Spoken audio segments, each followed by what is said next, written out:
ಸಮಾಜ ಅಂತ ಹೇಳುವುದು ಬಹು ಸುಂದರವಾದಂಥ ಒಂದು ರೀತಿಯ ವರ್ಣನೆ.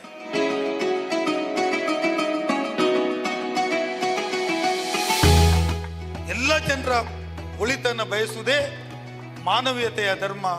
ಧರ್ಮಗಳಲ್ಲಿ ಶ್ರೇಷ್ಠವಾದಂಥ ಧರ್ಮ ಅದು ಮಾನವೀಯ ಧರ್ಮ.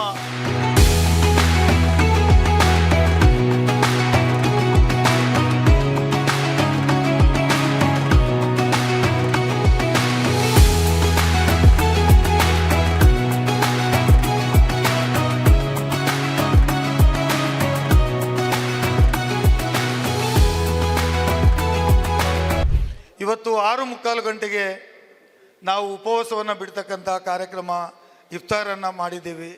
ಅದರ ಮುಂದೆ ಒಂದು ಸ್ವಲ್ಪ ಜನರಿಗೆ ಸಂದೇಶ ಕೊಡ್ತಕ್ಕಂಥ ಕಾರ್ಯಕ್ರಮವೂ ಆಗಬೇಕು ಅಂತೇಳೋ ಉದ್ದೇಶದಿಂದ ಈ ಒಂದು ವೇದಿಕೆ ಕಾರ್ಯಕ್ರಮವನ್ನು ಕೂಡ ನಾವು ಏರ್ಪಾಡು ಮಾಡಿದ್ದೇವೆ. ಮನುಷ್ಯನು ಹುಟ್ಟುವಾಗ ಜಾತಿ ಇರೋದಿಲ್ಲ, ಪ್ರಪಂಚಕ್ಕೆ ಬಂದಾಗ ಜಾತಿ ಇರೋದಿಲ್ಲ. ತಂದೆ ತಾಯಿಯವರು ಯಾವ ಧರ್ಮವನ್ನು ಪಾಲನೆ ಮಾಡ್ತಾರೋ ಆ ಧರ್ಮವನ್ನು ಅವರ ಮಕ್ಕಳು ಪಾಲನೆ ಮಾಡ್ಕೊಂಡು ಬರ್ತಾರೆ. ಇದು ನಮ್ಮ ದೇಶದಲ್ಲಿ ನಡೆದಂಥ, ಇಡೀ ಪ್ರಪಂಚದಲ್ಲಿ ನಡೆದಂಥ ಒಂದು ಸಂಸ್ಕೃತಿ.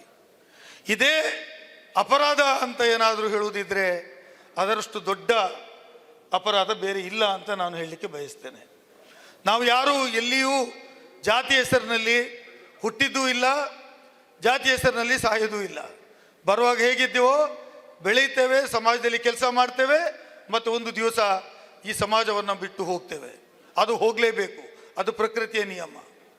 ಅದರ ಮಧ್ಯೆ ನಾವು ಏನಾದರೂ ಒಳ್ಳೆಯ ಕೆಲಸಗಳು ಮಾಡಿದರೆ ಅದು ನಮ್ಮ ನಂಬಿಕೆ ಪ್ರಕಾರ ನಮ್ಮ ಆತ್ಮಕ್ಕೆ ಶಾಂತಿ ಸಿಗ್ತದೆ ಅಂತ ಹೇಳೋದು ನಾವು ನಂಬಿಕೊಂಡು ಬಂದಿದ್ದೇವೆ.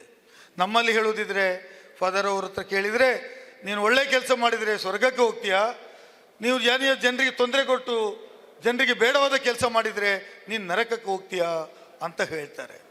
ಹಾಗಾಗಿ ಸಮಾಜ ಅಂತೇಳೋದು ಬಹು ಸುಂದರವಾದಂಥ ಒಂದು ರೀತಿಯ ವರ್ಣನೆ.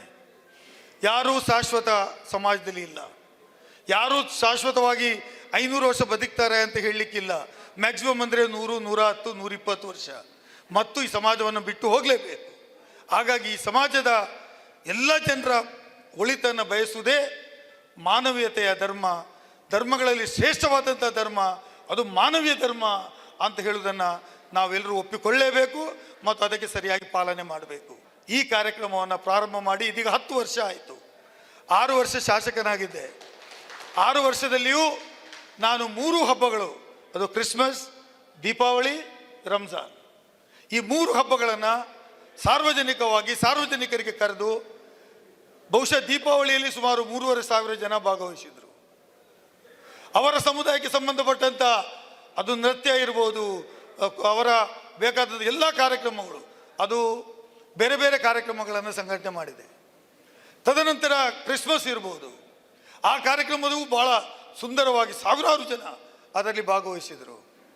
ತದನಂತರ ಇಫ್ತಾರ್ ಕೂಟವನ್ನು ಕೂಡ ಅದೇ ರೀತಿಯ ಮಾದರಿಯಲ್ಲಿ ಕಳೆದ 10 ವರ್ಷಗಳಿಂದ ಇದು ನನ್ನ ಕರ್ತವ್ಯ. ಯಾವ ಹಬ್ಬಗಳು ಒಬ್ಬರನ್ನು ದ್ವೇಷಿಸಬೇಕು ಅಂತ ಹೇಳುವುದಿಲ್ಲ. ಎಲ್ಲ ಹಬ್ಬಗಳ ಸಂದೇಶವು ಎಲ್ಲರೂ ಒಗ್ಗಟ್ಟಾಗಿರಬೇಕು, ಒಟ್ಟಾಗಿರಬೇಕು, ಸಮಾಜವನ್ನು ಕಟ್ಟಬೇಕು.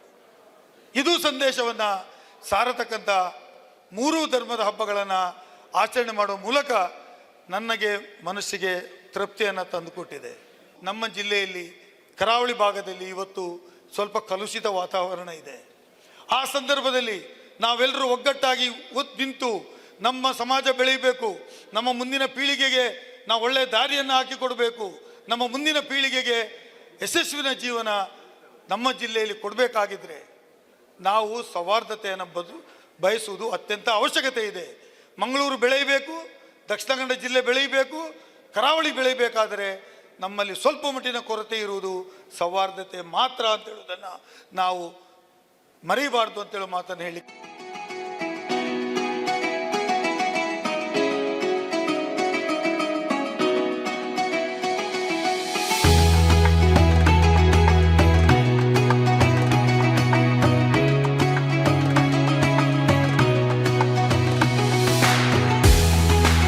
ನಮ್ಮ ಕಾರ್ಯಕ್ರಮಗಳನ್ನು ನೀವು ನೋಡ್ತಾ ಇದ್ರೆ ನಮ್ಮ ಚಾನೆಲ್ ಅನ್ನ ಸಬ್ಸ್ಕ್ರೈಬ್ ಮಾಡಿ, ಪಕ್ಕದ ಬೆಲ್ ಐಕಾನ್ ಒತ್ತಿ ನಮ್ಮನ್ನ ಬೆಂಬಲಿಸಿ. ಹಾಗೆ ನಮ್ಮ ಕಾರ್ಯಕ್ರಮಗಳನ್ನ ಲೈಕ್ ಮಾಡಿ, ಕಮೆಂಟ್ ಮಾಡಿ, ಅದನ್ನ ಬೇರೆಯವರಿಗೂ ವಾಟ್ಸ್ಆಪ್ ಮೂಲಕ ಶೇರ್ ಮಾಡಿ. ನೀವು ಹೀಗೆ ಮಾಡಿದಾಗ ನಮ್ಮ ಚಾನೆಲ್ ಮತ್ತಷ್ಟು ಜನರಿಗೆ ತಲುಪಲು ನೀವು ನಮ್ಮೊಂದಿಗೆ ಸಹಕರಿಸಿದ ಹಾಗಾಗುತ್ತೆ. ಇದು ನೀವು ಯಾವುದೇ ಖರ್ಚಿಲ್ಲದೆ ಕೆಲವೇ ಸೆಕೆಂಡುಗಳಲ್ಲಿ ನೀಡಬಹುದಾದ ಸಹಕಾರ. ಧನ್ಯವಾದಗಳು.